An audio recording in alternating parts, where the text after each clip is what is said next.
Picture this. You're sitting in your living room, Tuesday evening, mid-October. San Diego autumn, which really just means the jasmine's still blooming through the screen door and the light's gone gold an hour early. Your wife walks in from work, charcoal blazer, silver company pin on the lapel. She sets a manila folder on the coffee table, not tossed, placed, centered. The way she places quarterly reports before a board meeting. I've been working on this for a few weeks, she says. These are my non-negotiables. You open the folder. Inside is a printed list, numbered, formatted, bullet points under each item. 12 conditions for the privilege of remaining her husband. That was my living room, my coffee table, my wife of 31 years. My name is Martin Calloway. I'm 64 years old. I build custom furniture by hand in a shop I've owned for 26 years in North Park, San Diego. And that Tuesday evening, my wife handed me a performance review for our marriage. I read every line, all 12, some I half expected. Couples therapy, with a therapist she'd already selected. Financial restructuring, meaning I'd hand my accounts over to her advisor. Move from her house in Normal Heights to a high-rise condo in the Gaslamp she'd already toured. Twice. But number one was sell the workshop and transition to a more appropriate use of time. 26 years. The tables, the bookshelves, the cradles. The Saturday morning classes where I taught neighborhood kids to measure twice and cut once. An appropriate use of time. That's what told me this wasn't about saving us. This was about dismantling me. I looked up at Victoria. She was standing with her arms crossed, weight on one foot, the way she stands when she's waiting for a subordinate to acknowledge the agenda. Thank you, I said, for making it clear. I took a pen from the coffee table, turned the paper over, wrote one word on the back, file, handed it to her. This is the only change I'm making. Victoria stared at the paper, then at me, then back at the paper. Her mouth opened but nothing came out. In 31 years of marriage, I had never seen Victoria Harrison Calloway at a loss for words. That silence lasted about 10 seconds. I counted. And that's when she realized I wasn't playing along. Let me tell you how we got here. Victoria and I married in 1995. I was 33, she was 31. I just opened Calloway Custom Woodworks in a converted garage off El Cajon Boulevard. She was an operations coordinator at a small healthcare company in Mission Valley. We weren't rich. We weren't struggling. We were building something, together. She loved the workshop back then. Used to bring me lunch on Saturdays, turkey sandwich, sweet tea, and those oatmeal cookies from the bakery on Adams Avenue. She'd sit on the work stool and watch me shape walnut, and sometimes she'd run her hand along a finished piece and say, "I can't believe you made this from nothing." We had Rachel in 1998. Victoria went part-time for 3 years, then back full-time. I built Rachel's first bookshelf, her bed frame, her graduation gift, a writing desk with dovetail joints she still has in Denver. By the time Rachel left for college in 2016, Victoria had worked her way up to director level. I was proud of her, genuinely proud, told her that often, meant it every time. The shift started in 2023. She was promoted to VP of Operations at Seaview Health Systems, corner office, executive parking, monthly power dinners with other female VPs, all sharp, all earning more than their husbands, all convinced that ambition was the only measure of a person. At first, the changes were small. She stopped asking about my day. Then she stopped coming to the workshop on Saturdays. Then came the comments, almost casual, almost throwaway. "Do you really need to take that commission? It's only $8,000. Martin, you've got sawdust in your hair again. The Hendersons are having a dinner party. Can you wear something without cargo pockets?" I didn't argue. I adjusted. That's what I do. I'm a builder. When something doesn't fit, I sand it down. I reshape it. I make it work. I swapped the cargo pants for khakis. Started showering before dinner instead of after. Stopped telling stories about the shop when her friends were over because I could see her eyes glaze over halfway through. But there's a point where you've sanded down so much of yourself that what's left doesn't hold weight anymore. The night she handed me that folder, I didn't sleep in our bedroom. I went to the workshop, not to build anything, not to think through a plan, just to sit. I sat on that stool, the same one she used to sit on with her turkey sandwich, and I held the list. Read it again in the yellow light of the shop lamp. 12 items, 12 conditions, each one formatted like a project milestone. Number 4. Saturday mornings will be reserved for activities that benefit us as a couple. The children's woodworking classes are a generous hobby, but not a priority. 9 years of that class. Every Saturday, 8 to 11. Kids who couldn't afford summer programs. Kids whose dads were deployed or gone or just not around. Last month, a 12-year-old named Marcus finished his first birdhouse and held it up like a trophy. His mom cried in the parking lot. She told me it was the first thing he'd ever completed, not a priority. My hands started shaking, not from anger, from something deeper. The kind of trembling that comes when you realize the ground you've been standing on has been hollow for years, and you just didn't want to look down.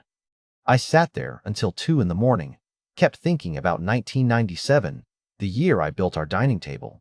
Victorian came out to the garage with 2 mugs of cocoa and sat cross-legged on the floor while I hand-sanded the surface. She put her hand flat on the wood and said, "This is going to be in our family for 100 years." That table was still in our dining room. She hadn't touched it in years. Last month she mentioned replacing it with something more modern. Around 1:30, I almost talked myself out of it. 31 years is a long time. Maybe the list was a starting point. Maybe she expected pushback. Maybe this was her clumsy way of saying she needed something to change. But then I read number 1 again. Sell the workshop. Not downsize. Not adjust the hours. Sell. She looked at the thing I've spent my life building, the place where I built our daughter's first bookshelf and our granddaughter's crib, and she wrote, "Transition to a more appropriate use of time." There was no starting point in that sentence, only an ending. I called my friend Dale Perkins at 2 a.m. Dale's a retired contractor. We've known each other since before Rachel was born. He picked up on the second ring, said he was watching the Padres replay anyway. I read him the list, all 12. He was quiet for a long time. "Marty," he said finally, "that ain't a conversation. That's a verdict." "I know. What are you going to do?" I already gave her my answer. "Good." He paused. "You need anything?" "Not tonight. Call me tomorrow. I know a lawyer." Wednesday morning, I was sitting in the office of Susan Park on 5th Avenue downtown. Family attorney. She'd handled Dale's brother's divorce. Clean, fair, no theater. She read the list. Set it down carefully, like it might bite. "Mr. Calloway, your wife handed you this expecting compliance?" She handed it to me the way she gives presentations, expecting the audience to nod. "And you wrote 'file' on the back." One word seemed like enough. Susan looked at me with the expression I'd come to recognize later. Something between respect and sadness. 31 years is a long time. It is. I looked at my hands, calloused, scarred from 1,000 projects, but she put a price on them. I just declined to pay. Here's what I need you to understand. I didn't walk into that office feeling righteous. I sat in my truck in Susan's parking structure for 15 minutes before going in. Hands on the wheel, engine off. I thought about our first apartment in Ocean Beach. The Sunday mornings when Rachel would climb into bed between us and we'd pretend to be asleep. Victoria's laugh. The real one, not the one she uses at galas.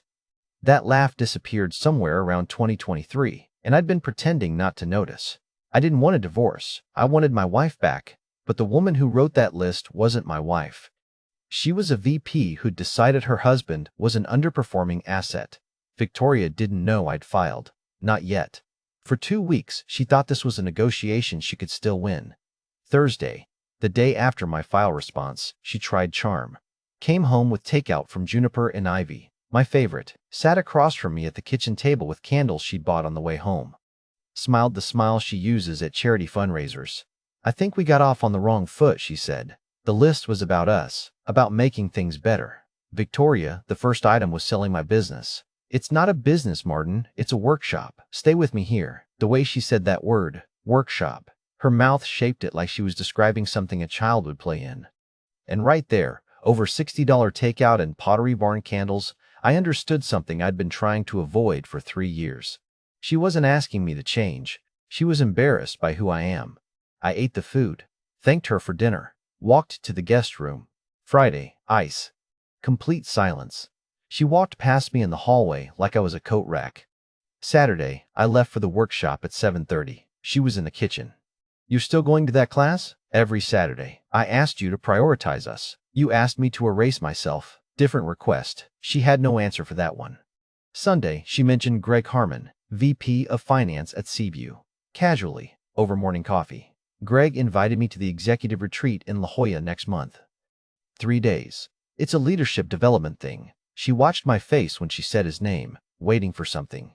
Jealousy, concern, a crack in the calm. I sipped my coffee. Sounds productive. Her jaw tightened. She left the room. Monday, her mother arrived. Eleanor Harrison is 75 years old and has been telling Victoria since 1994 that she married beneath her station.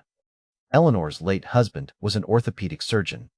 Eleanor drives a white Mercedes and once told me at our wedding reception that she hoped I'd find a real career before the children came. She sat in our living room with her back rigid and her hands folded in her lap like she was posing for a portrait. "Martin, I think you're being selfish. I appreciate you coming, Eleanor." Victoria is a vice president now. She has certain needs, certain standards. To what? To settle. That word hung in the room, settle. 31 years, and that's what Eleanor saw. Her daughter settling. "Eleanor, your daughter handed me a list of 12 demands. The first one was to sell my life's work." I gave her a clear answer. "Nothing about that is selfish. You can't throw away 31 years over a list." "I'm not throwing away 31 years." She priced them. I declined. Eleanor went quiet. Same silence as Victoria. I realized, sitting there, that I'd been married to the echo of this woman for 3 decades. The same pursed lips. The same tilt of the head when she thinks you're being unreasonable. The same belief that patience is a weakness disguised as virtue. Here's the thing I found out later. Eleanor didn't write the list, not with her own hands, but she built the blueprint. 3 years of Sunday phone calls. "How's Martin's little shop? Are you still in that neighborhood?" Brenda Cho's husband just made managing partner. Drip, drip, drip, drip. Until Victoria started seeing her own husband through her mother's eyes. And once you see someone through another person's lens, you stop seeing them at all. The second week was worse than the first. Victoria shifted tactics the way weather shifts in October, without warning and in every direction. Tuesday evening, she walked into the kitchen while I was making pasta. She changed out of her work clothes into the blue dress I'd always liked. Hair down, perfume I hadn't smelled in months. "I made us a reservation at George's at the Cove," she said. "Saturday night. Just the two of us. I have the class Saturday morning. I'll be tired. You could skip the class. Just this once." I looked at her. She was trying. I could see that. And for a moment, a real moment, I wanted to believe this was the woman from the photograph. The one in paint-stained jeans who thought watching me sand walnut was a good way to spend a Saturday. But then she said, "It would show me you're willing to compromise." Compromise. As in, I give up Saturday and maybe she takes item 1 off the list. A transaction. "I'll pass, Victoria, but thank you." Her face went cold in less than a second. Like a light switch. "Fine, I'll go alone." Greg mentioned a group from Seaview might be there anyway. There was Greg again, dropped into the sentence like a coin into a jukebox, just to see what song would play. I didn't play. Wednesday, nothing. Complete silence. She left for work before I was up, came home after I'd eaten. I heard her on the phone in the bedroom. Her mother, probably, or one of the Seaview women. But I didn't listen. I was past listening. Thursday, she cornered me in the hallway, arms crossed. That manager stance again. "This is ridiculous, Martin. You're acting like a child." "I'm acting like a man who read a contract and declined." It wasn't a contract. Numbered items. Bullet points. Printed on letterhead. "What do you call it?" "I call it a wife trying to save her marriage." "By selling my workshop?" She didn't answer that. She never answered that. Friday night. I was in the guest room reading.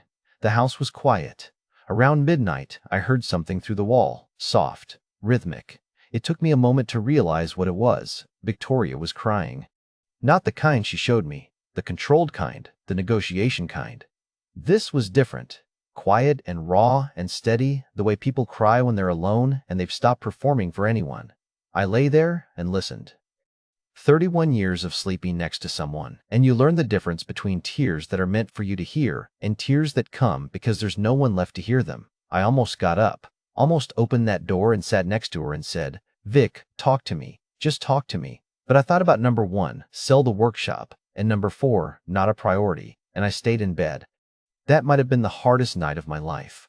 Saturday, she showed up at the workshop. I didn't expect that. She hadn't been to the shop in over a year, but there she was, standing in the doorway at 10 a.m. while 8 kids were bent over their projects. She was holding a coffee, 2 coffees. She walked over, set one on my workbench, and said quietly, "I'm not here to fight. I just wanted to see." She stayed for an hour, watched Marcus finish a shelf bracket, watched a 9-year-old girl named Kira sand her first cutting board, watched me kneel beside a kid who couldn't get his measurements right and show him, hands over hands, how to hold the ruler steady. She left without saying anything. After class, Marcus's father Derek came to pick him up. Big guy, quiet. Works at the naval base. He lingered while Marcus loaded his project into the truck.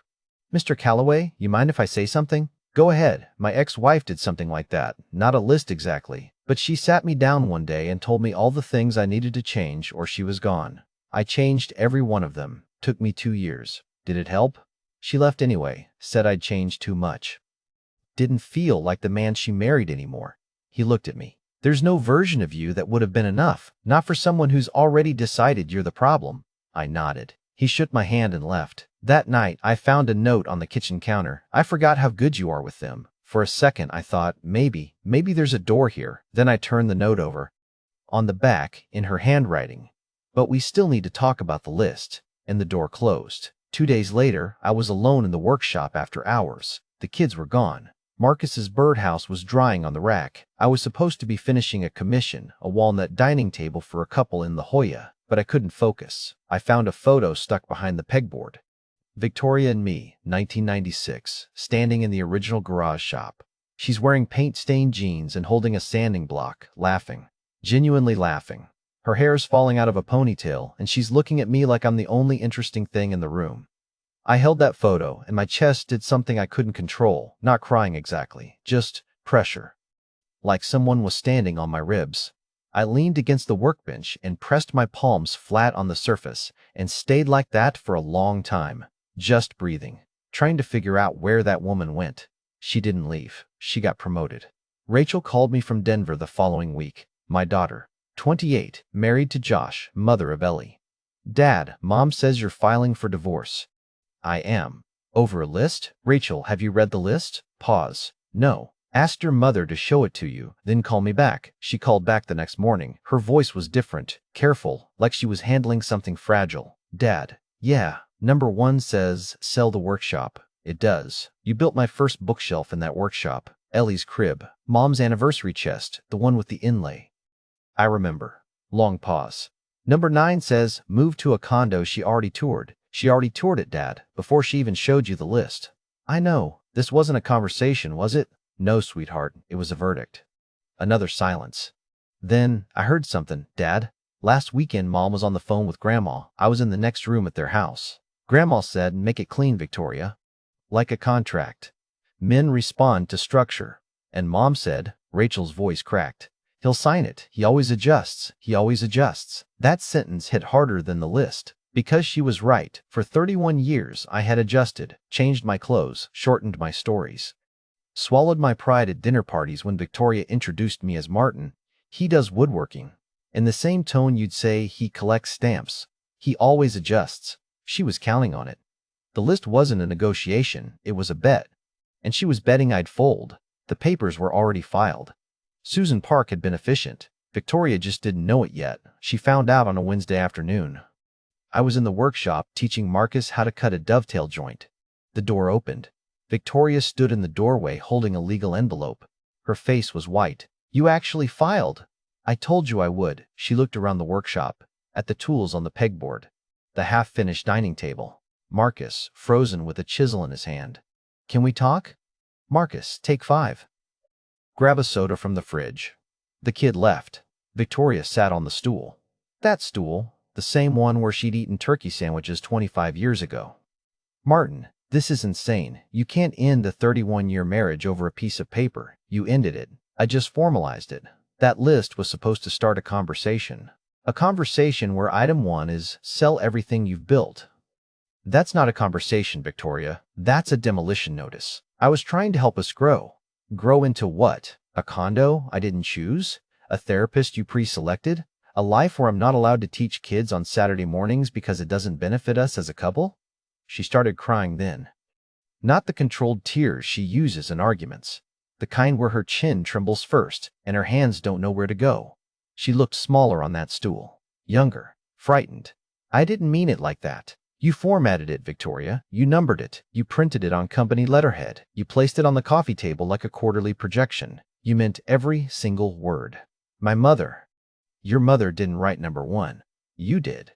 You looked at 26 years of my work. The tables, the chairs, the shelves, the cribs, the classes, and you wrote transition to a more appropriate use of time." Silence. The kind that settles in your ribs and presses down. You didn't want a partner, you wanted an employee. And when the employees stopped meeting expectations, you put them on a performance improvement plan. She wiped her face. Her hands were shaking. That's not 12 items, Victoria. 12 conditions for the privilege of being your husband. You didn't ask me what I needed. You didn't ask what was missing for me. You printed a list of what I had to become. And the first item was to stop being the person you married. She looked at the concrete floor. Her shoulders were shaking. I was afraid, she whispered. The women at work, they're all married to surgeons, attorneys, executives. And I'd come home and you'd have sawdust in your hair and be excited about a walnut grain pattern. And I started feeling like I was in the wrong life. I didn't say anything for a while. This workshop is my life, Victoria. The sawdust and the walnut grain and the kids on Saturday mornings, that's not what was wrong with your life. That was what was right about it. And you couldn't see it anymore. She didn't argue. I'm not doing this to hurt you, I said. I'm doing this because number one told me something I'd been trying not to hear for 3 years. You looked at the thing I'm most proud of, and you called it not a priority. She sat there for another minute. Then she stood up, wiped her eyes with the back of her hand, and walked out of the workshop without a word. The door clicked shut behind her. I stood there listening to the dust settle.